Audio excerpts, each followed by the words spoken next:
Tablet में एफरविसेंट tablets.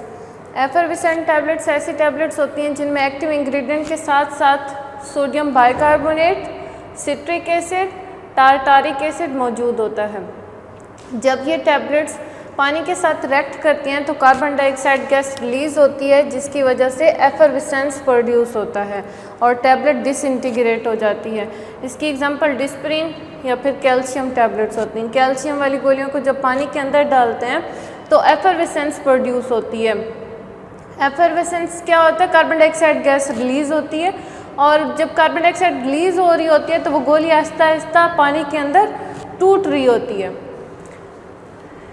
एफरविसेंट tablets ऐसी tablets हैं एक्टिव इंग्रेडिएंट के साथ साथ sodium bicarbonate, citric acid, tartaric acid मौजूद होते हैं। जब ये सारी चीज़ें पानी के साथ रिएक्ट करती हैं तो कार्बन डाइऑक्साइड गैस रिलीज़ होती है, एफरविसेंस प्रोड्यूस होती है और एफरविसेंस के नतीजे में टैबलेट की डिसइंटीग्रेशन होती है।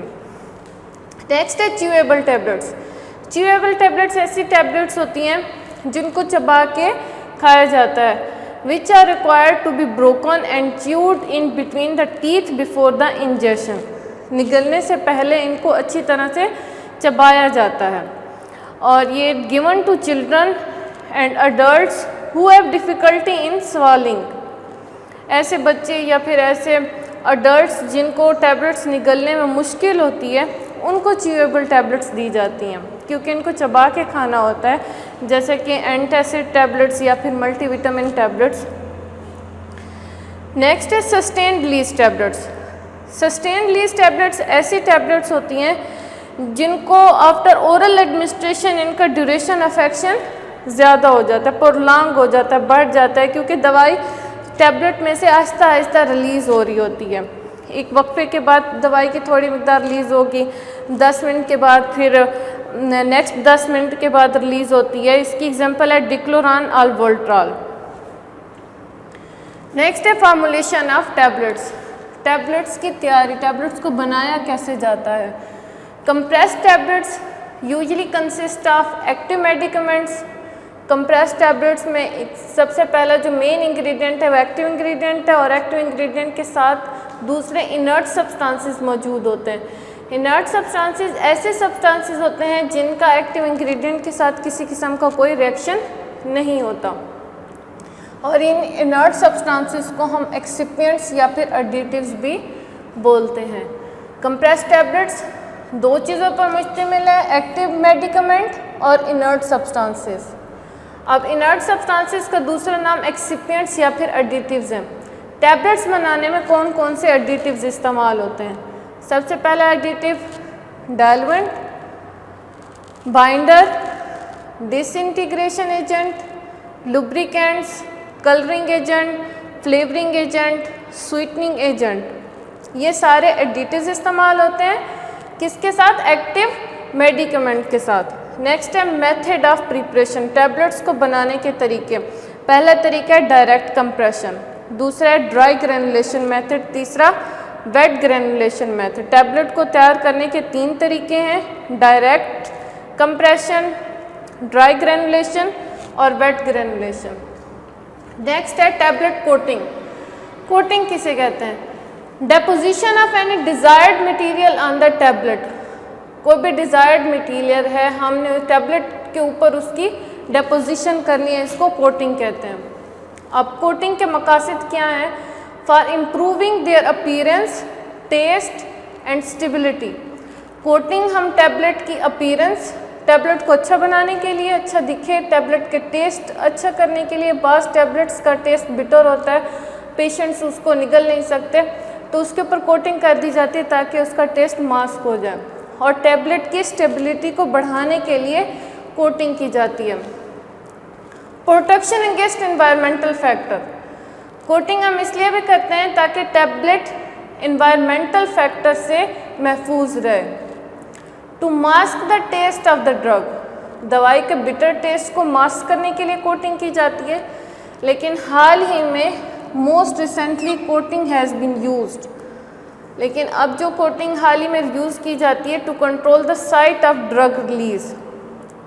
हम इस चीज़ को कंट्रोल करने के लिए कि ड्रग कहाँ पे जाकर रिलीज़ होगी, अगर ऐसी कोई टैबलेट है जो स्टोमिक में इनएक्टिवेट हो जाती है या फिर स्टोमिक के अंदर अब्जॉर्ब नहीं होती तो वो इंटेस्टाइन के अंदर जाके रिलीज़ होती है। इसके लिए हम उस टैबलेट के ऊपर कोट करते हैं ताकि वो स्टोमिक से टैबलेट को बाईपास करके इंटेस्टाइन के अंदर जाकर रिलीज़ करे।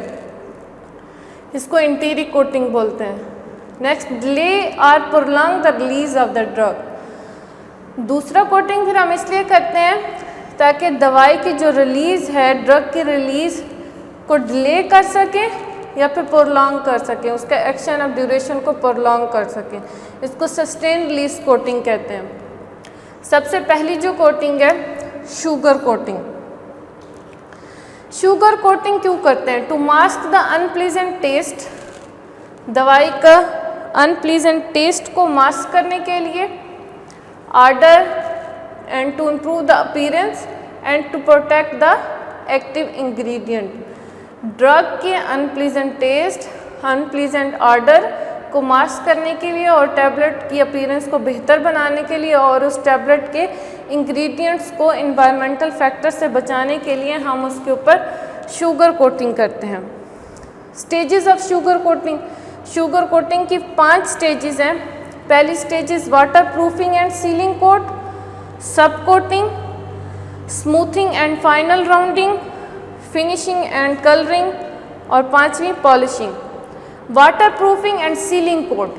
वाटर प्रूफिंग और सीलिंग कोट टैबलेट के ऊपर इसलिए अप्लाई किया जाता है ताकि वो मॉइस्चर को अब्जॉर्ब ना कर सकें, क्योंकि टैबलेट्स मॉइस्चर को अब्जॉर्ब कर लेंगी और एडवर्सली अफेक्ट होती हैं, तो इसके ऊपर शिलैक का कोट पहले कर देते हैं ताकि वाटर प्रूफिंग हो जाए, टैबलेट पानी को अब्जॉर्ब ना कर सके।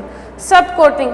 सब कोटिंग में हैवी सिरप बना के, हैवी सिरप के अंदर जेलेटिन डाल के 3 से 5 कोट किए जाते हैं टैबलेट के ऊपर। सब कोटिंग के अंदर शुगर का एक हैवी सिरप बनाने, गाढ़ा सिरप बनाने, उस सिरप के अंदर जेलेटिन ऐड करनी है और इसके 3 से 5 कोट टैबलेट के ऊपर करने हैं। Smoothing and final rounding.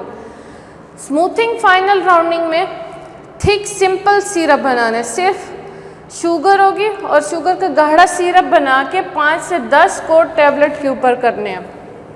Next है finishing and colouring. Finishing colouring में सिरप का थिन सिरप बनाना है और उस थिन सिरप के अंदर हमें जो डिज़ायर कलर होगा, जो हमने टैबलेट के ऊपर कलर कोट करना है, वो कलर डाल के और फिर उसकी कोटिंग करनी है। Next polishing. टैबलेट को पॉलिश करना है, फैब्रिक के साथ उसको अच्छी तरह से साफ़ करना है या फिर कार्नोबा वैक्स के ज़रिए टैबलेट की पॉलिशिंग करनी है।